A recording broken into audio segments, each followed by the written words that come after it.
for this episode. I'm back. Dude, I just need something to talk over. Shut up. Oh, jeez.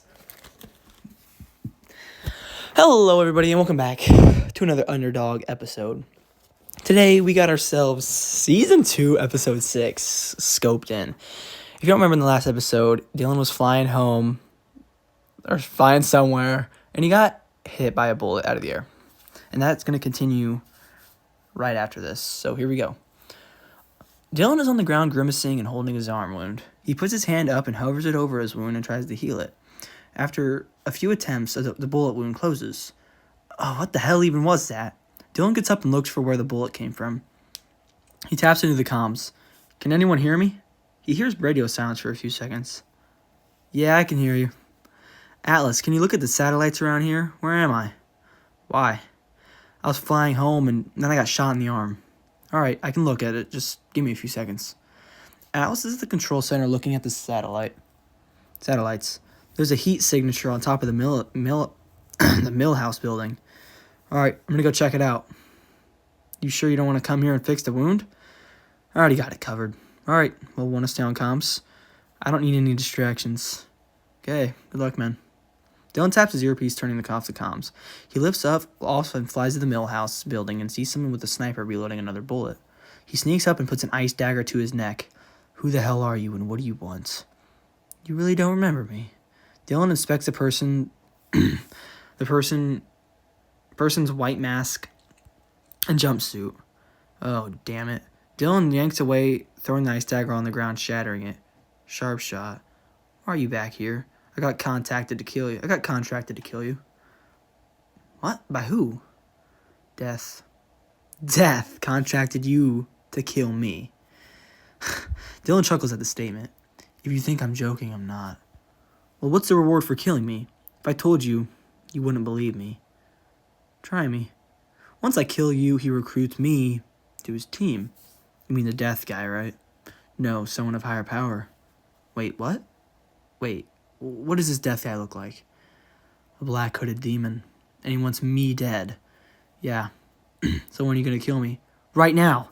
Sharpshot pulls out a pistol and pulls the trigger. Dylan stops the bullet and drops it. Dylan bends over and tears a pipe off the roof, and he swings it at Sharpshot. Sharpshot raises his left arm, unraveling a arm shield blocking the attack. Sharpshot jabs Dylan's jaw with his right hand. Dylan, feeling the impact, grabs his jaw to get his head grabbed and kneed by Sharpshot. Dylan, about to get hit again, he hunches back up and grabs Sharpshot's hand. Dylan then molds ice around his hand, punches Sharpshot in the face, shattering the ice. Sharpshot gets knocked down. Dylan walks over and puts a foot on Sharpshot's chest. Dylan bends over and tears his mask off. Maybe that death guy should have gave me a contract to kill you. If I don't kill you, he will. I'd love to see him try. Dylan drops Sharpshot's mask and takes his foot off him and kicks his face into the ground, knocking him out. Dylan walks away and jumps off the roof of the building and flies back home. Why would he just leave him unattended? I don't know. He then taps into the comms once again. Hey, Atlas, can you hear me? Yeah, how'd it go? He said Death contracted him to kill me. Wait, what? Death? I don't know that's what he said. I know it's late and you want to go home, but you should come back to the lab. Alright, I'm coming. Dylan changes direction and goes to the lab. Dylan arrives at the lab and he walks up to Alice. So why didn't you capture Sharpshot? Because I wanted to personally tell this death guy to watch out. Alright, let me get this straight. This death guy's like the Grim Reaper, but gets people to do his bidding for him? From the info he gave me, that sounds about right. Well, how are you supposed to know when Sharpshot's going to attack again? Check the satellite again. Damn, you sly dog. Atlas smiles. You put a tracker on him, didn't you? Yeah, and hopefully he doesn't find it. Dylan rubs his eye. Alright, well, I'm gonna head home and get sleep. I'm gonna stay here and try to figure out more about this death guy. Whatever. Have fun. Dylan walks to the lab and takes the elevator back up. He walks out the door and pulls out his phone. Dylan calls Jake. Hey, Jake. Hey, why are you calling so late? So, I know you're new to this team and all, but do you remember me telling you about that Sharpshot guy? Yeah, that guy with the sniper and good aim. Yeah, he's back, and I'm asking you for your help. My help? Why would you want my help? You've been enhanced senses, and we could use that. Sorry. And we could use them to find this death guy that has contracted people to assassinate me. That's a lot to take in. Do you know what Zara's doing this weekend? Ugh, Dylan, let me tell you a secret. What is it? Zara doesn't have a boyfriend. She only said that she's hanging out with a boyfriend because she got a job. Oh, she got a job? Yeah, at the Pinestone Mall. You and her sound pretty close. Well, we used to argue a lot, but me and her became friends about a week ago. So, is she doing anything this weekend? Alright, she's not doing anything. You happy now? Yeah, I actually am happy now. Alright, whatever. Bye, Dylan. Yeah, bye. Dylan puts his phone in his pocket and flies away to his house. It cuts to the next day and the park fountain is glistening in the morning light. Dylan walks by it and sees a flyer for an anniversary ceremony. He rips the flyer off the light pole and reads it. Hey, check this out. Dylan hands the flyer to Jake. It's just a ceremony. It's not just a ceremony. This is the perfect opportunity for Sharpshot to attack. Now that you say it, that does make sense. Alright, so he used me as bait. Then you and the rest of the team can ambush Sharpshot. Dylan folds up the flyer and stuffs it in his pocket. Alright, well, I'm headed out. Why so soon?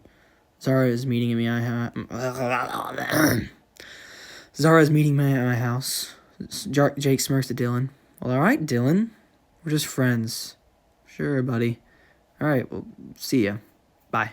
Dylan walks away from the park and goes home. Dylan is taking a nap when the doorbell rings. He gets up slowly, rubbing his eyes. He opens the door and Zara is standing there. Were you sleeping? No. Dylan shakes his head and yawns. Sure, whatever. Are you gonna let me in? Oh, yeah. Dylan moves out the way and lets Zara in. Dylan shuts the door and walks in following Zara. So why'd you want me to come over? I want to ask you something. Something so important I had to come to your house? Yes, so have you heard about that festival at the park, that ceremony thing? Oh, yeah, I wasn't really planning on going to that thing. Well, do you want to go with me? Are you asking me out? I guess I am. Okay, fine, I'll go to the ceremony thing with you. Glad to hear that. Dylan is about to hug Zara, then pulls back and pats Zara on the shoulder. Sometimes you can be weird. Dylan rolls his eyes and looks around the room. So, you want to go to your room? Sure. Alright, you can go up there and I'll be there soon. Okay. Zara walks up the stairs and Dylan heads to the kitchen and opens the fridge. Dylan grabs a jug of milk open and sniffs it and makes a disgusted face. He sets it aside and puts the milk on the counter and then heads upstairs. What are you doing down there anyway? Nothing. Okay. So, what do you want to do? Oh my gosh. I don't even want to read this, bro. Are you a fan of the Flash TV show? Hell yeah, I am. Grant Gustin is hot. Well, that's definitely a reason to like a show. I mean, I never said you weren't hot. Dylan looks at Zara, who's giving him a side eye. Well, yeah, exactly. Dude, who wrote this, bro? I mean, it was me, but we know what I'm saying. It cuts to a balloon flying into the night sky, then pans to the ceremony with blasting music and flashing lights, and fireworks blasting into the sky. It cuts to a slow-mo shot of Dylan and Zara getting out the car. We have arrived to the destination. Dylan taps into his comms with Alice and Jake. You guys see Sharpshot? It cuts to Jake and Alice on top of a rooftop near the park. Jake holding binoculars. Yeah, he's on the roof directly north of the fountain. Got it. Dylan looks at this building, seeing the barrel of Sharpshot's sniper. Dylan, are you here because you want to go out with me or because you want to take down Sharpshot? Both, but I mostly wanted to go out with you. Yeah, sure. It cuts to Sharpshot loading a sniper with a round. He cocks the chamber and aims in, looking for Dylan in the crowd. Once he spots him, he locks on, waiting for the perfect moment. Back with Jake and Alice, they notice Sharpshot locked in on Dylan. Dylan, Sharpshot has eyes on you. We're approaching him now. Alice and Jake shoot a tripwire from rooftop to rooftop until there's one roof in between the duo and Sharpshot. We're real close to him. What the hell is that? Alice and Jake notice a red figure climbing up the side of the building Sharpshot is on. What is it? There's someone climbing the building Sharpshot is on, and it's a girl. Is there a problem with it being a girl? Damn, Dylan, I was just stating a fact. The new girl mantles onto the roof and pulls a pitchfork off her back. She approaches Sharpshot, putting the tip of the fork near the back of his neck. It cuts over to the roof with the girl and Sharpshot. And who must you be? No need to tell you that. Sharpshot rolls over and pulls the fork out of the girl's hand and throws it off the roof. Dylan on the ground notices the commotion. What's going on up there? The girl and Sharpshot are fighting.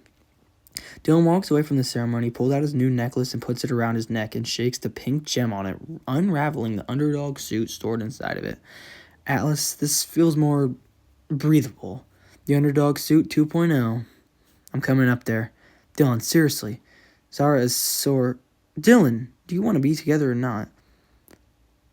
Dylan glances between Zara and the fight on the roof. I'm so sorry, Zara. Dylan flies up and heads to the roof battle. Zara shakes her head and walks to the car. Dylan lands on the roof. Jake and Alice are on witnessing the fight between the girl and Sharpshot. So that's the girl?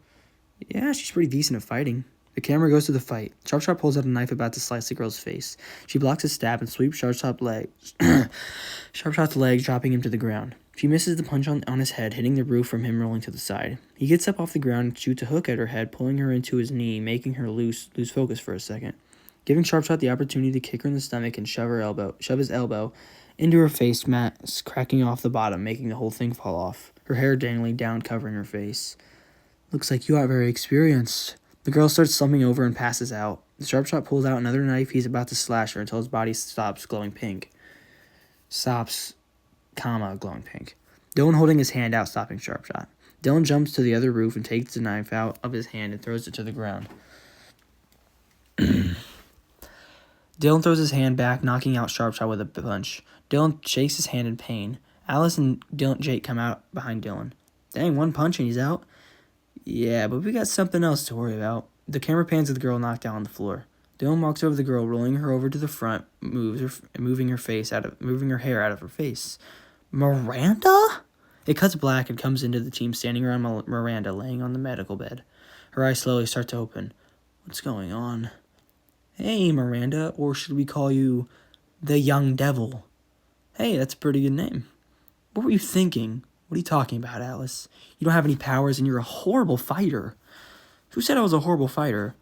Well, we all saw you get well, we all saw your ass get kicked by Sharpshot. Well, you guys just stood on the side watching my ass get kicked. Ugh, you're missing the point. You have to stop being this so-called vigilante. How about you make me a new mask and find me my damn... Gets in Alice's face. Pitchfork. Alice takes a deep breath. We will let you be a vigilante under one condition. Oh, so you make decisions for me now? I'm not saying that, but if you want to be a vigilante, give a thought about joining the team. I've been thinking about it. Well, we have a living quarters here if you want to sleep here, and think about it more. All right, what floor? The one below this one. Okay. Miranda walks out of the room and goes down to the living quarters floor. All right, well, we can't ignore the bigger problem here. Everyone puts their attention on Dylan. I check the satellites and Sharpshot's off the grid. Looks like he took the tracker off. No, it went completely offline.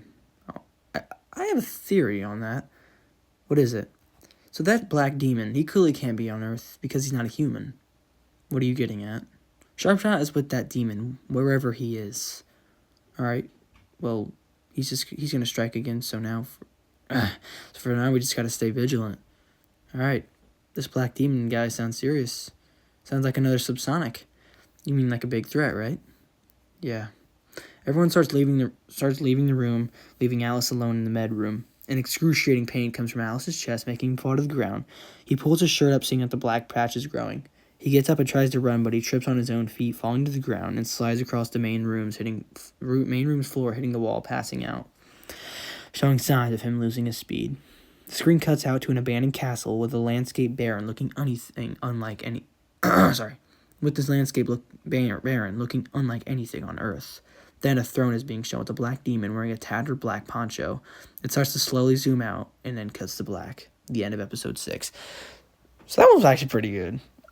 In terms of the other episodes that I've been reading, especially from season 1, this episode has good action, has a decent drive of the story, and it actually makes sense what's going on. The dialogue to definitely use some, like, who is talking, but I do fix that later on. But so far, not so far, but this episode is definitely better than the last one. This episode felt independent, but in a good way. You know what I'm saying? But thank you for watching.